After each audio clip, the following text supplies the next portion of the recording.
Joining us now, Senator Amanda Chase. She represents the, what district are you, Amanda? I always forget. 11th District. 11th District. Chesterfield, Colonial Heights. In Chesterfield and Colonial Heights, Republican. And tell me if those work. Are those all right? Yeah, you hear me? I think we're good. All right. So Amanda, yesterday I heard you on the floor of the Senate getting into it with Tommy Norment, and I was appalled to hear that they had basically stripped you of committee assignments except one nondescript committee instead of the 3 or 4 that you're normally on, and you have seniority. Also, they kicked you to the corner of the Senate, put you in seat number 40. They also kicked you out of your old office and put you in a smaller office. No, they didn't do that. Oh, they didn't do that. I'm in the I'd heard same they one. did that. No, I'm in the same one. I chose to stay in the office. They have the ability to do that now, thanks to the rules kick you out, change. yeah. Oh, and yesterday, So what happened yesterday? So, we were given the rules yesterday right before we voted on them. I had less than 5 minutes to look over the rules. And I turned to page 5 because I always look at, what they're adding here and what they have done. And I think they were targeting, and the Democrats, remember, they're in control right now. And while a lot of people were saying, this was Senator Tommy Norment, if you look at some of the language, I honestly think they were, and I've been told that they were targeting Joe Morrissey. So, but I take this personally. So they were saying they were targeting Morrissey. Well, that's my intel on the street. But here's what I would tell you: if you look, why was it changing the rules? So go ahead. Let's talk about that. So this is Senate Resolution number 6. It's the rules, and it's on page 5. And what they have done is they've added language to say that basically, if you are not a member of a caucus, it used to say that. You had to be a member. I'm just going to read this so that I don't go ahead. confuse the issue here. I'm going to read this. What I talked about on the floor yesterday was page 18, lines 474 through 478, and it says this: should any senator, during his term of office, cease to be a member of the political party of which he was a member of the time of his election, and what they added is, or the caucus of such party, either by self-declaration or through other contact, and then they struck out, as confirmed by a 2/3 majority of the members elected to the Senate, he shall be deemed thereby to have forfeited all committee memberships to which he may have been elected. So here's what I want to say to that. If you elect me as a Republican, I should stay as a Republican. I have never left the Republican Party. So it's not like you switched to being an independent. No. Like Morrissey did 4 years ago or 6. Correct. When he ran, they stripped him of the nomination. He ran as an independent from jail. He beat them. So he was an independent, and both parties stripped him of everything. He had no committee assignments. That's right. This is not that. You're still a Republican. I am still a Republican. I am more of a Republican than some of my Republican colleagues, to be honest with you. If you look at the Republican creed, you look at my voting record, based on my voting record, and as deemed by the Virginia Tea Party, which I have the highest score in the Virginia Senate, received a reward at CPAC for being the most conservative, the highest score in the legislature back in 2018. I'm the one that's getting kicked out of a caucus because I'm being principled, and I'm saying, look, you guys, you bozos, I'm sorry, but bozos, this is a clown show. I'm not going to sit under a leader who has already has a history, a voting record of supporting anti-Second Amendment legislation introduced this last special session on gun rights. And you're referring to Tommy Norment. I am referring to the How does he stay as a minority leader? Because the members of the Republican caucus continue to allow him to sit there instead of stepping up and being a leader. I would have accepted any other leader but the current leadership who has been in there since, I believe it's 2008. When you lose elections and you don't challenge the other party in so many seats, there were so many open Democrat seats that went unchallenged. I mean, it's tough to defend his strategy when he lost. I mean, Kirk Cox lost, And he's not the minority leader. I mean, he stepped down from leadership, took full responsibility for the debacle that happened over the last 2 times. But Tommy Norment is still there. Then stripping Amanda Chase of her committee assignments, put in for Joe Morrissey. But yet I understand that Joe got plum assignments. He did. So they thought it was for Morrissey, but it was for you. Oh, yeah, it was for me. And I was the only Republican legislator, which I pointed out to them on the floor, that got one committee assignment. Most of my other colleagues got 3 to 4. Amanda Chase with us, Republican State Senator, Chesterfield. Colonial Heights and Amelia. Colonial Heights and Amelia getting basically kicked out of all committees yesterday, stripped of any opportunity to viably represent her constituents, put on the end of the Senate, seat number 40, even though she's a 2-term veteran. She's been bullied. She's been ousted. They changed rules just to kick her out. Why did they do this?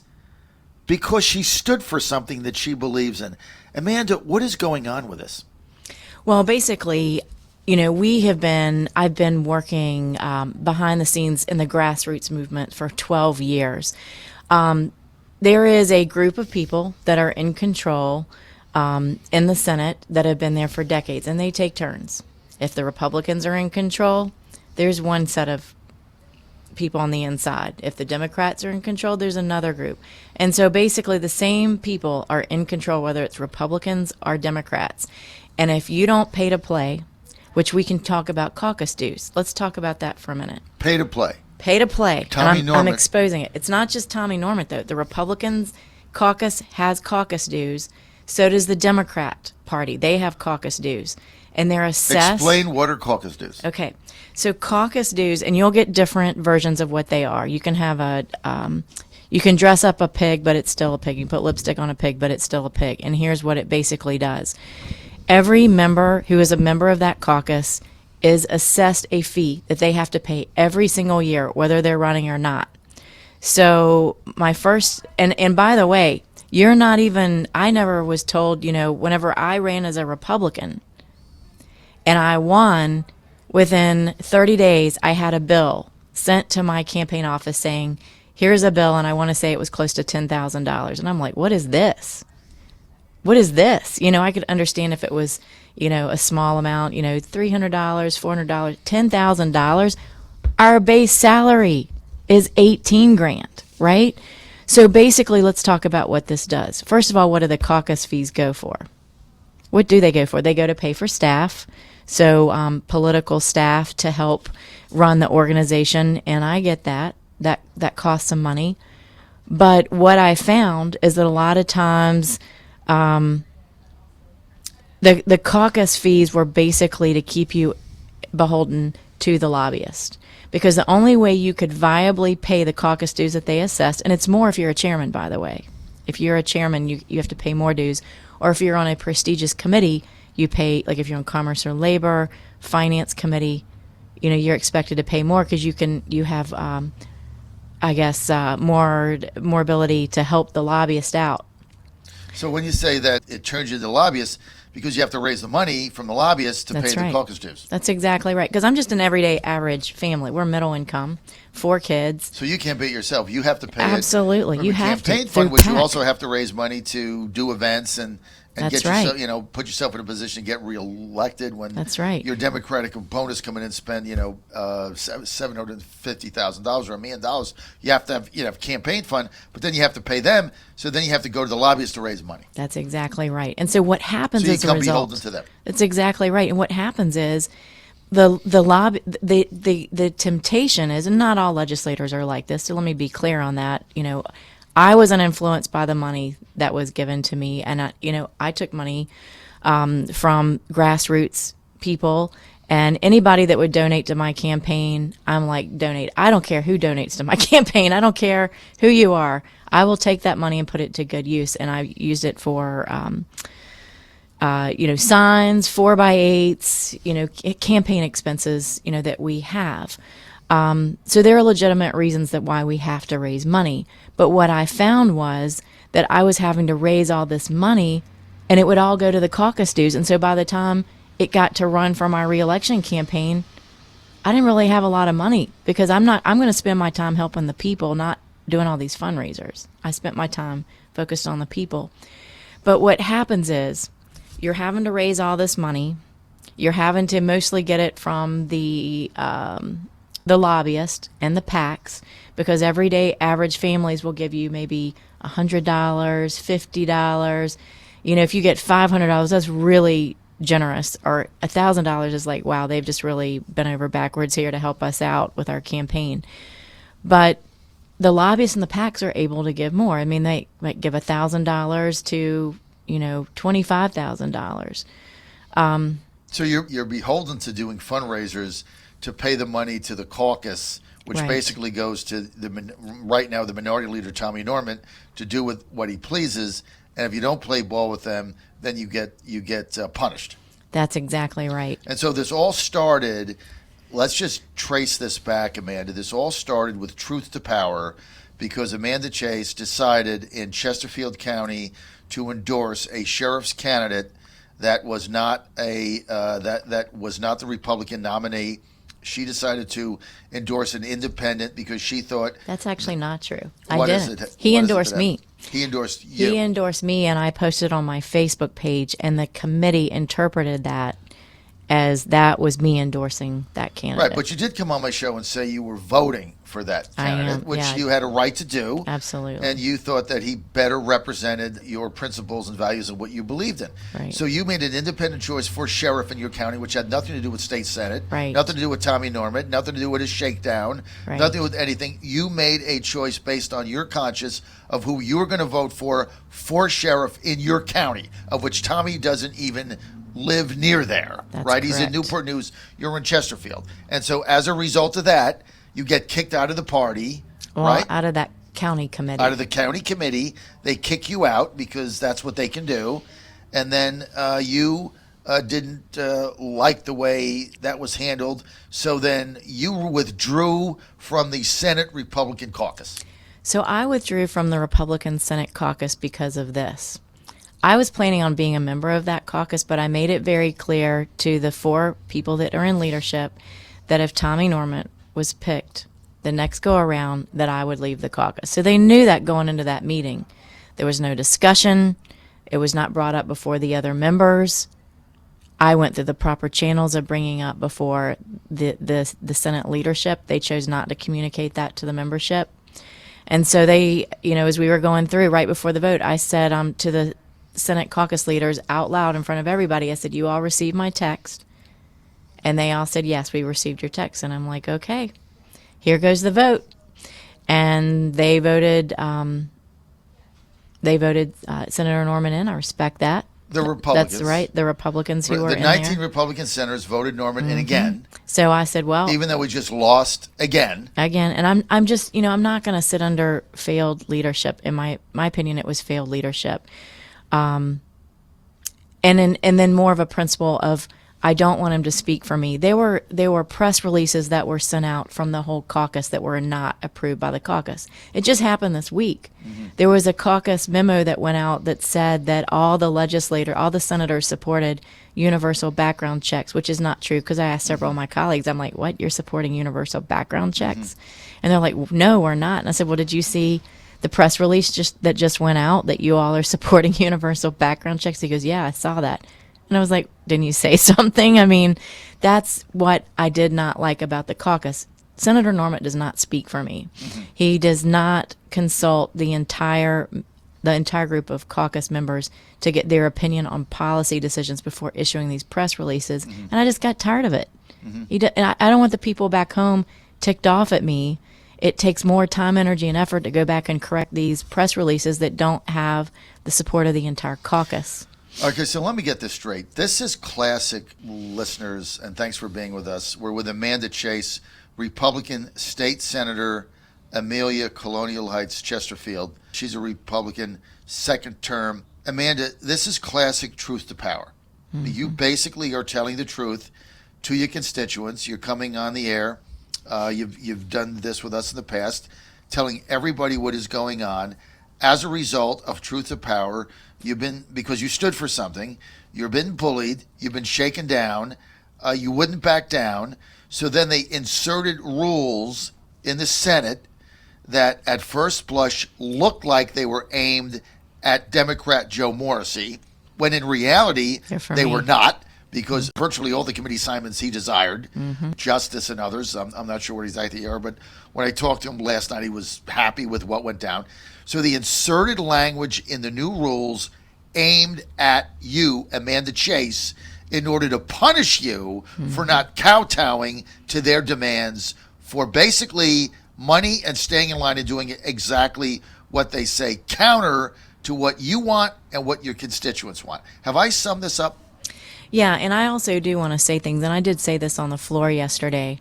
I will represent my district, and their voices will be heard. Every single bill that comes before all those committees eventually goes on the floor. So we're just going to be longer in session because I'm going to speak on every bill I want to speak on. Because you'd have no ability to speak on them in committee. Well, I can actually. You're on no committees. Well, I can still speak in committee, any committee I want. But you're not a committee member. As long as, because you can still speak on any bill, even the public can speak on any bill, and I will take advantage of that opportunity as needed to speak on every bill. But I will you're not also going to back down. Oh, I'm not backing down. And when the bills come before the floor, I can pull it out of a block and then talk about it on the floor. In the inauguration, the swearing-in ceremony, they wouldn't let your family in at the well. So they're now punishing tickets. Your family.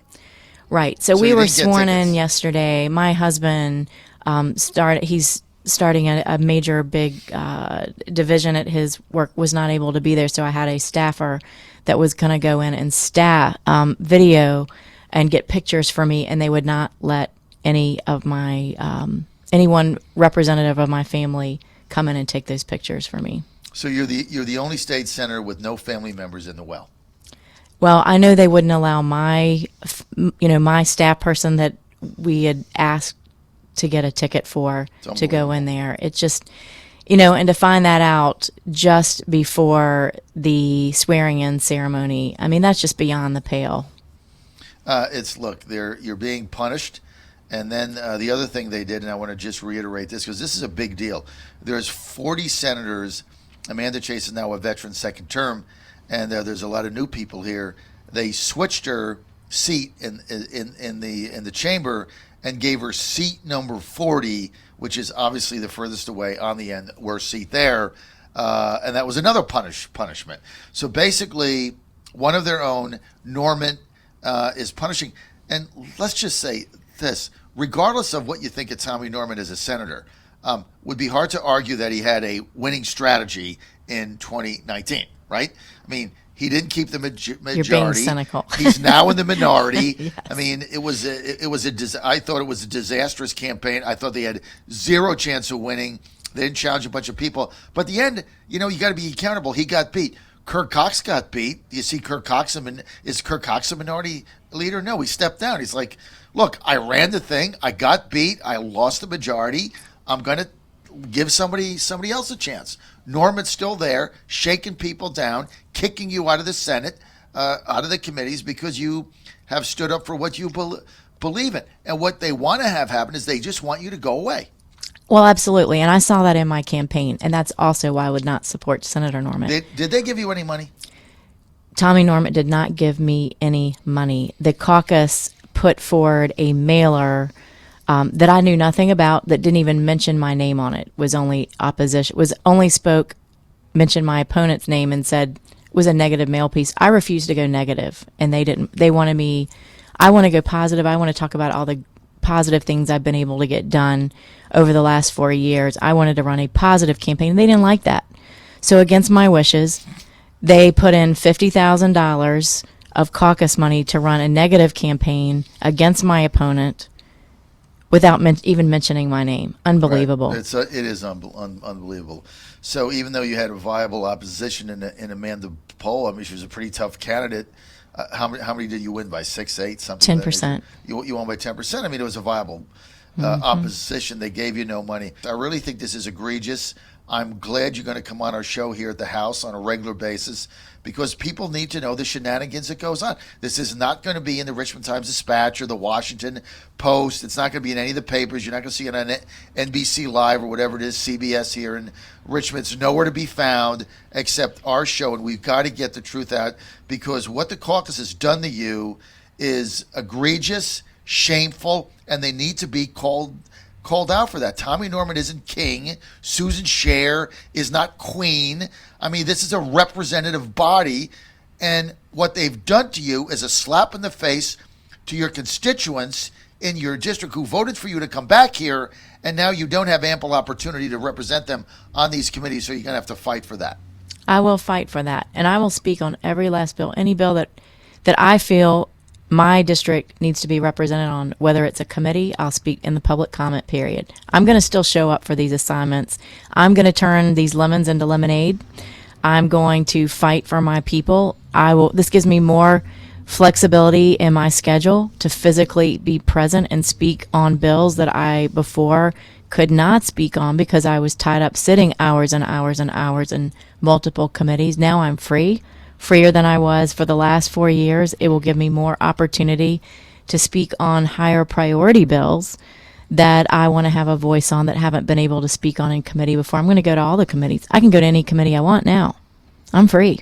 So you're going to turn lemons into lemonade. Absolutely. And you're going to be more vocal than ever. Is that possible? Yes. Yeah, I will be. People need to know this. This is the thing, Amanda. What they've done to you is shameful, and that's why I'm going to support your efforts, truth to power. But for every negative action, there's a bigger positive reaction if you can find it. Well, and that's what you have to do here. You have Absolutely. to find this, and you have to be a bigger thorn in their side. And I'm going to make a little bit of tiny comparison to your colleague now, Joe Morrissey, because what the Democrats did to him when he was in the House was the same thing. Kicked him out of the committees. They didn't even give him an office. They gave him a closet, gave him seat number 100. They did the whole same thing, right? Morrissey turned around, ran for state senate in a primary, beat their incumbent, Roz Dance, and now he's back and they have to deal with him. Mm-hmm. And so what goes around comes around. Absolutely.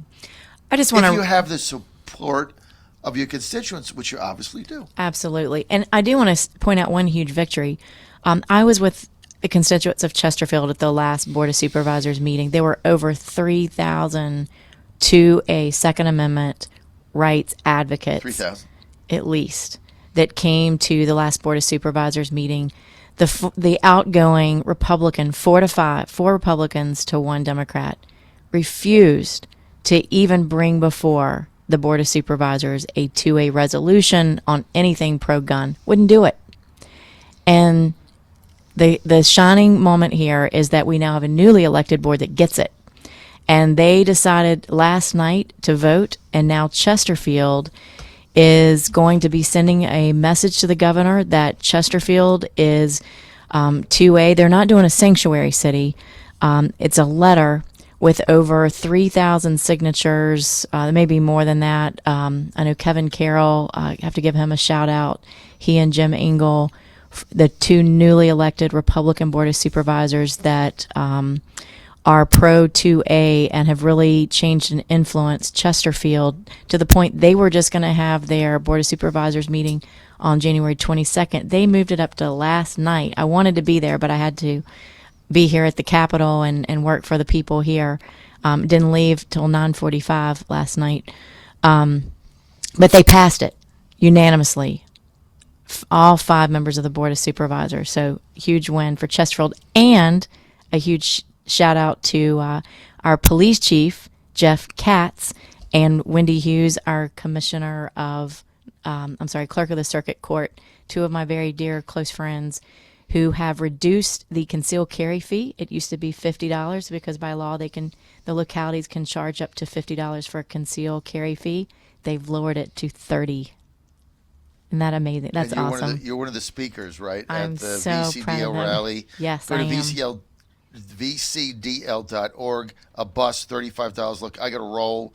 We got to wrap. I want to thank Amanda Chase, Republican Senator, for that. She's going to be a regular here. When she's done, we're going to give her own show. Truth to power, Amanda. I want you to keep fighting. I believe in what you're doing. I appreciate that. I'm for the people. I won't be bought. I love it. And you always have a platform here on the John Fredericks Radio Network. Thank you. Thank you. Keep fighting.